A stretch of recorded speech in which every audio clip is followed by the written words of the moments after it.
কল্পনা করা যায় যে ঢাকা বিশ্ববিদ্যালয়ের মতো বিশ্ববিদ্যালয়ে তৃতীয় শ্রেণীর লোকজন থেকে ভাইস চ্যান্সেলর করা হয়? করা হচ্ছে তো বাস্তব সত্য কথা তো এটা। যে বিশ্ববিদ্যালয়টি বেঁচে থাকার চেষ্টা করে নিজেরা, তাদের সেখানেও তার ছাত্রলীগ ঢুকে দিতে চায়। আজকে আমার সহকর্মী বলছি, এই জন্য আমি নিজেও শিক্ষকতা করেছি, অবশ্য কলেজে করেছি, আপনাদের মতো বিশ্ববিদ্যালয়ে শিক্ষকতা করিনি। আমি এই কথাই বলতে চাইব যে আপনারা হচ্ছেন মানুষ গড়ার কারিগর। আপনাদেরকে জিয়া রহমান সাহেব খুব শ্রদ্ধা করতেন, সম্মান করতেন। যেখানে যেতেন আপনাদের জন্য আলাদাভাবে তিনি ব্যবস্থা রাখার চেষ্টা করতেন। আপনাদের কিন্তু একটা মহান দায়িত্ব আছে এই জাতির প্রতি।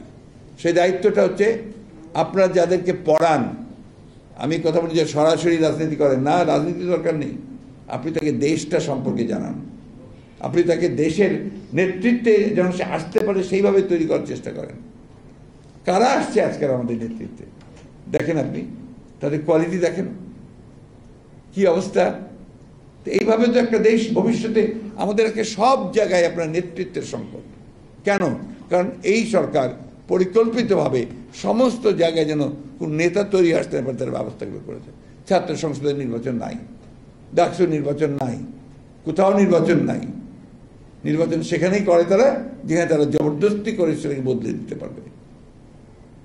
তো আমি কথা আর বাড়াচ্ছি না, শুধু এইটুকু আপনাদের বলতে চাই যে আপনাদের এই উদ্যোগটা অত্যন্ত ভালো। আমি বদিরুল ইসলাম সাহেবকে বলেছি যে আমরা এটাকে প্রিন্ট করতে চাই, এগুলোকে প্রিন্ট করে এটা আমরা ছাত্রদের মধ্যে ছড়িয়ে দিতে চাই।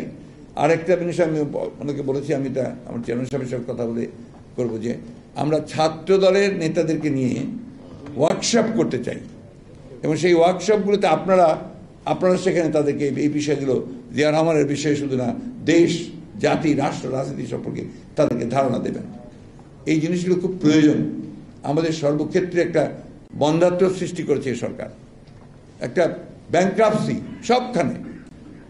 লাভ কাদের? লাভ হচ্ছে তাদের, কারণ তারা তো টাকা কামাচ্ছে, গড়ছে, বিদেশে পাঠাচ্ছে, এবং কোনো রকমের তাদের কোনো সমস্যা নাই। এক একজনের চেহারা দেখবেন চকচক চকচক করে, দেখবেন। আর আমাদের যত বিরোধী দলের লোকজন আছে দেখবেন চেহারা খুব খারাপ হয়ে যাচ্ছে দিন দিন। বাস্তবতা, সত্য কথা এটা। তো এটা যদিও হালকা কথা, কিন্তু এই কথাটাই সত্য। আমি এই কথা যে এই জন্য বলি যে আসুন আমরা সবাই মিলে একবার চেষ্টা করি। একা বিএনপির পক্ষে সম্ভব হবে না সব কিছু বলতে দেওয়ার, সবাইকে আসতে হবে, সবাইকে ঐক্যবদ্ধ হবে। জিয়া রহমান এই চেষ্টাটাই করেছিলেন। উনি যখন প্রথম রাজনীতি আসলেন, উনার মনে হলো যে একটা তো রাজনৈতিক একটা প্ল্যাটফর্ম দরকার। সেই প্ল্যাটফর্ম করার জন্য উনি কিন্তু সবাইকে ডেকেছিলেন। আওয়ামী লীগকে ডেকেছেন, ন্যাপকে ডেকেছেন, কমিউনিস্ট পার্টিকে ডেকেছেন, ইসলামিক দল যেটা করতে আইডিয়াল ছিল তাদেরকে সবাইকে ডেকেছেন, মুসলিম লীগকে ডেকেছেন। ডেকে উনি সকলের সাথে কথা বলে যারা এগ্রি করেছে তাদেরকে নিয়ে কিন্তু উনি জাতীয়তাবাদী ফ্রন্ট তৈরি করেছেন। প্রথম ফ্রন্ট, সেখানে মুসলিম লীগ থেকে শাহিদ এসছেন, ইউপিপি থেকে কাজী জাফর এসছেন, ন্যাপ থেকে আপনার মশিউর রহমান সাহেব এসছেন। এই সব মানুষকে নিয়ে কিন্তু উনি ওনার যাত্রা শুরু করেছিলেন। অর্থাৎ একটা কালেকটিভনেস আপনি খেয়াল করে দেখেন, সকলের সঙ্গে পরামর্শ করে আলাপ করে সিদ্ধান্ত নেওয়া, এই জিনিসগুলো তিনি প্রথম থেকেই কাজ করেছেন। আর যে কোনো আন্দোলন, যে কোনো মুভমেন্ট, যে কোনো লড়াই একা কখনো সম্ভব হয় না, সবাইকে নিয়ে করতে হয়। আজকে আমাদের যে লড়াই, এই লড়াই কিন্তু আমাদের অস্তিত্বের লড়াই। এই লড়াইটা শুধু ভোটাধিকার না, জাতির অস্তিত্বের লড়াই।